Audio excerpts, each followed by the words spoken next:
Bonjour à tous, j'espère que vous allez bien.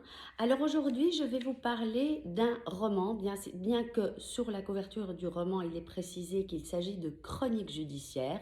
C'est un livre qui a été écrit par Emmanuel Carrère. Emmanuel Carrère que vous connaissez tous pour les livres qu'il a écrits, que ce soit Limonov, Yoga, D'autres vies que la mienne. Et bien aujourd'hui, il nous revient avec ce livre publié aux éditions POL et qui s'intitule V13, nom de code qui fait référence au procès des attentats de Paris le vendredi 13.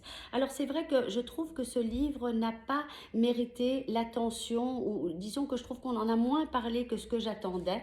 Et pourtant, quand j'avais décidé de présenter ce livre, on m'a dit à un certain moment, certaines personnes m'ont dit d'un air dégoûté, mais pourquoi tu lis ce genre de choses? Alors, je voulais préciser que le lire n'est pas de la curiosité mal placée, loin de là. J'ai écouté une victime qui disait à un certain moment, et qui avait des mots très justes, qui disait qu'au fait, il faut que ce qui est arrivé devienne un récit collectif. Et je dois dire que dans ces chroniques judiciaires, eh bien, Emmanuel Carrère parvient très très bien à nous faire sentir dans ces chroniques judiciaires qu'il a finalement transposées en livre, puisqu'on sait qu'Emmanuel Carrère a été en tant que journaliste pour un célèbre journal, il a été mandaté pour suivre pendant 9 mois le procès, pour chaque semaine relater ce qu'il a vu. Et puis finalement, derrière ces chroniques judiciaires qui ont été transposées dans un roman, on sent véritablement la patte du romancier qui parvient à nous émouvoir même dans l'inacceptable. Alors je dois dire que c'est vrai que dire qu'on a aimé ce livre serait déplacé, parce que c'est vrai, on pourrait se dire comment aimer un ouvrage qui raconte le pire des attentats. Cependant, je trouve que Emmanuel Carrère va véritablement, à travers ce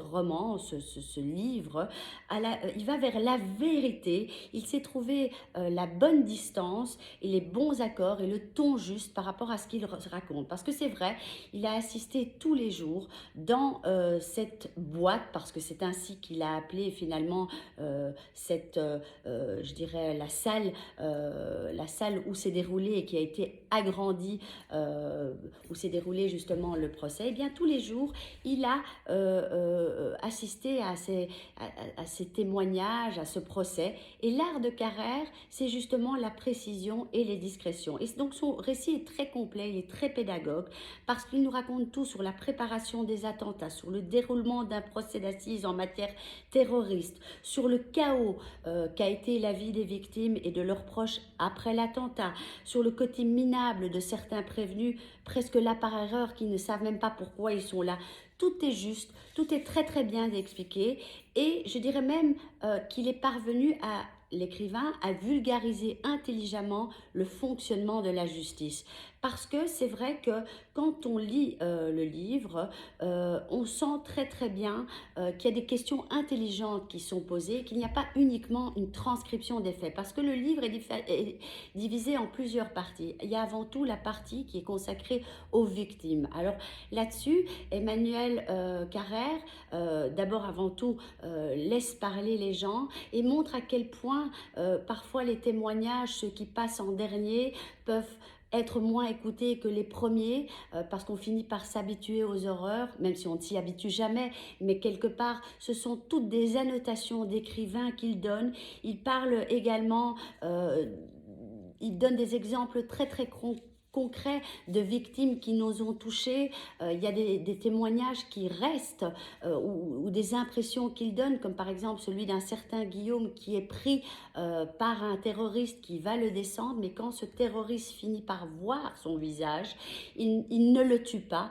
Et il fait finalement, Emmanuel Carrère, une référence vers Emmanuel Lévinas, qui est au moment où on voit le visage de l'autre, celui-ci devient enfin humain, et peut-être que c'est ce moment-là qui fait qu'il n'ait pas été tué.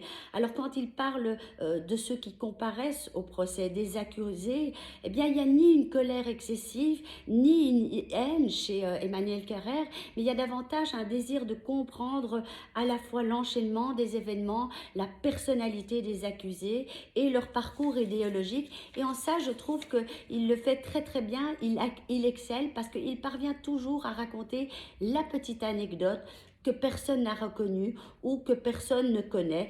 Et il arrive à redonner une certaine dignité aux victimes ou aux survivants décédés et peut-être même, et c'est terrible à dire, un minimum d'humanité aux accusés, ce que personne ne veut voir ou comprendre.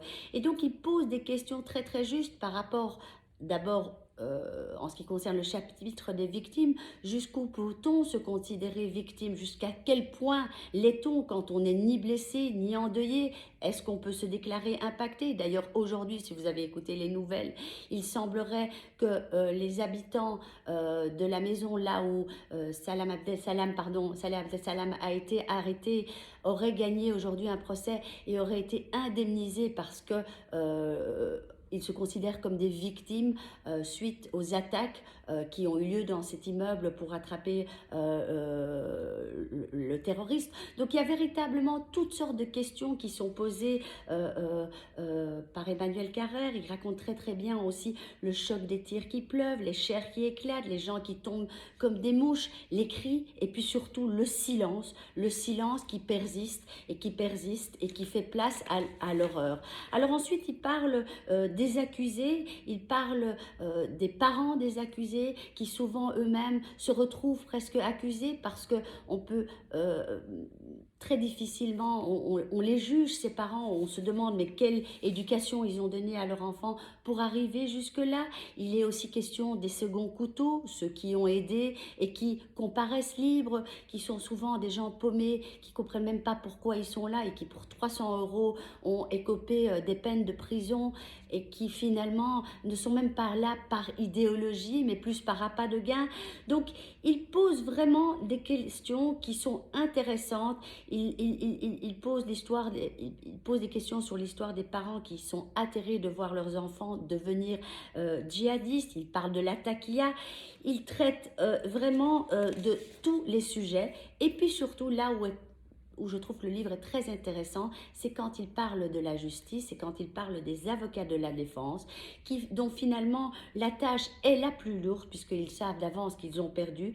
Ils gagnent généralement beaucoup moins d'argent, mais souvent on leur dit de faire ce travail parce que cela leur fait de la pub et ils le font aussi, et c'est ça qui est admirable, pour la beauté du geste, pour défendre ce qui est le plus difficile. Et c'est ce que Emmanuel Carrère explique à travers ce livre, c'est que finalement il explique les rouages de la justice, il explique à quel point être avocat de la défense, c'est défendre des terroristes, il faut aimer se battre, et puis beaucoup de gens aussi les critiquent parce que se disent défendre de tels monstres, eh bien il faut sans doute leur ressembler un petit peu. C'est délicat d'être avocat de la défense. Je pense que Emmanuel Carrère a la force de mettre en avance toutes des questions qu'on se pose quand on lit ces chroniques judiciaires, quand on entend parler de tout ça. Il les met par écrit et l'ensemble finalement est très très intéressant. Carrère nous donne à entendre, comme je le disais, les voix des survivants, celles des avocats, partie civile, les parties de la défense, et puis surtout, et ça m'a particulièrement touchée quand il parle de la peine compressible. Il explique à quel point les avocats ont fait un maximum pour que le terroriste eh bien, n'écope pas de cette peine.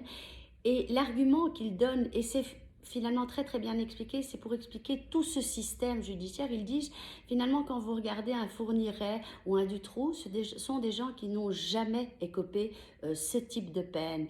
Alors est-ce que, sans juger bien entendu, il se pose la question, est-ce qu'on peut donner ce type de peine à quelqu'un qui est peut-être tout aussi monstrueux mais autrement que ces monstres-là. Alors tout ça est très très bien expliqué, avec beaucoup de recul, avec beaucoup de distance, et nous donne une vue je dirais, de l'ensemble qui est tout simplement parfaite. Et je vous conseille vraiment de le faire lire à vos enfants et à vos proches. On se retrouve dans 2 semaines pour un autre livre. En attendant, je vous souhaite une bonne semaine